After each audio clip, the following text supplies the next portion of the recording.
It's 91.0, the voice of Arrangement.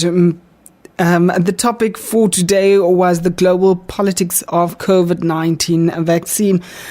We do have in studio Mr. Christie. Mr. Christie, how are you doing?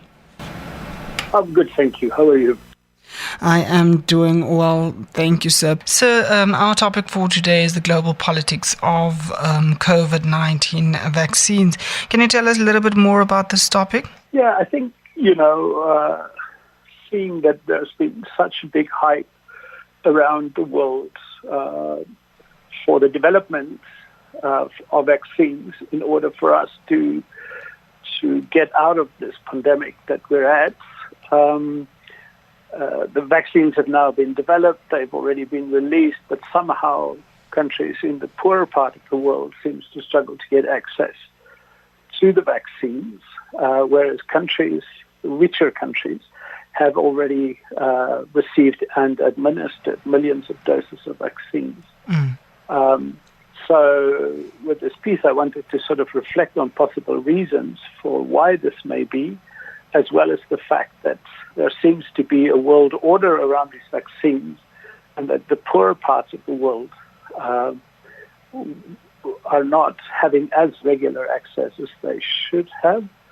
And in the context of this absolute terrible thing that's happening with the infection rates in India, for example, I think we're beginning to see why the poorer part of the world really need the vaccines. So this piece was just about why that's the case and the possible problems that we may face in Namibia getting access to the vaccines. Well, according to your opinion, do you feel that Namibia will receive any more vaccines? Yes, I think we would receive vaccines. One has to remember that most of the poorer countries are members of this COVAX facility that is coordinated by the World Health Organization. And the COVAX facility obtains and distributes vaccines on behalf of the poorer countries. And we've already received, I think, 2 consignments via COVAX of the AstraZeneca vaccine. So yes, I have no doubt that more is coming. The question is just when, and that's a question we can't answer right now. In your opinion, who has or who will receive the vaccine according to you first?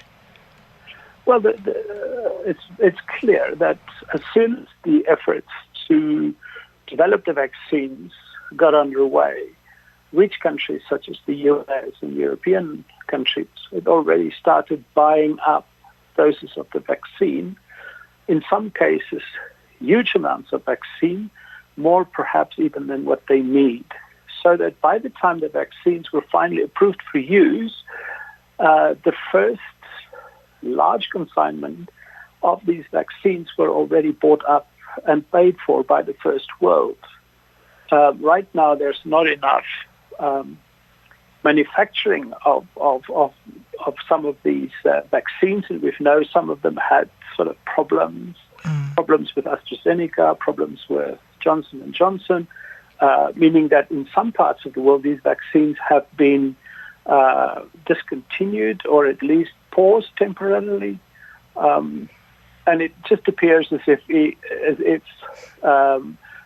this quest for vaccines that may become available later once the third world or the first world had sort of taken over these first consignments. That's where we are now. We're struggling to get enough vaccines to supply countries like India, for example. That is really taking a very, very, very hard hit because of the new infections. With regards to expired vaccines, do you think the country should keep it and use it, or should they be sent back? No, I think there are very clear protocols as to how expired vaccines should be handled. They shouldn't be given to humans. There's absolutely no research done on this, and expiry dates are there for a reason. You can't basically guarantee any effect. So no, one should not administer expired vaccines. Is it true that some African countries may only receive doses of vaccine in 2023? Well, I'm not sure whether they will receive it, but what might happen is that they will not have enough vaccines available before then in order for them to achieve herd immunity. In other words, vaccinate more than 60% of their population. Yeah. So far, the only country in the world that has done that is Israel, and the U.S. is busy getting closer to that position, even though the demand for vaccines the last few weeks have been going down. But that's certainly a crucial element that we need to get enough people vaccinated in order for us to get herd immunity. With administrating the vaccine, which African countries, in your knowledge, does not have the vaccine yet? No, I have no idea. I think South Africa, for example, has the vaccine or some of it, and has certainly capacity to produce vaccines, but cannot do so because the intellectual property rights attached to these vaccines. But they've suspended their vaccination policies until more data around these vaccines have become available. Now, there are parts of the world, Africa included, that has received vaccines from China. Yes. The Sinopharm vaccine, which has not been approved by the WHO because there's no phase 3 data available. In phase 3, the authorities have to prove the efficacy of the vaccine. How efficient is it? It needs to be above 50%. We still don't have any confirmation of phase 3 data for that vaccine, but it's already been given to millions of people across the globe in this process, what we call vaccine diplomacy, where countries like Russia, for example, and China is issuing vaccines to countries that otherwise would struggle to get vaccines through the normal channels in an effort to promote their sort of international interests. And I think we see the fallout from that now in the European Union. They both agreed to implement health passports or vaccine passports, which basically means you will not be allowed to enter the European Union without being fully vaccinated. Yeah. And number two, we see that the European Union has now said that they will not allow anybody into the European Union with Sinopharm, the Chinese manufactured vaccine, mainly because they cannot say that that's an efficient vaccine. So, in that sense, there's a lot of politics around these vaccines. Yes. Sir, any information that you would like to give to the public in our topic of the global politics of the COVID-19 vaccine? Well, I think anybody who has the opportunity to get vaccinated should go and do it. Be aware of the fact that, when you go for your first dose of the vaccine, they do reserve your second dose. So when you go a month or so later, you will have your second dose. It's not as if the government's going to run out of doses before you get your second one. So in that sense, if you can get vaccinated, please go and do it as soon as possible.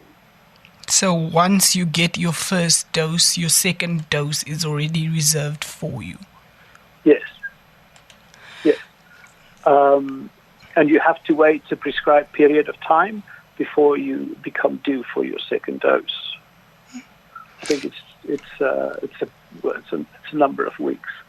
Yes. But when you get vaccinated, they will give you your return date for the second dose. And the process is relatively painless.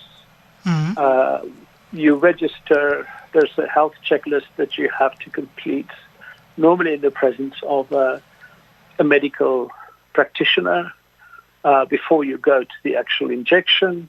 after which you are required to be there for another 15 or so minutes for observation, and then you can go. So it doesn't take a long time, and it's certainly not painful. Yeah. Mr. Christie, I'd like to thank you so much for joining me on 91.0 with the topic, the global politics of the COVID-19 vaccine. Thank you for having me. It was a pleasure. That was Mr. Christie with the topic, the global politics on the COVID-19 vaccine.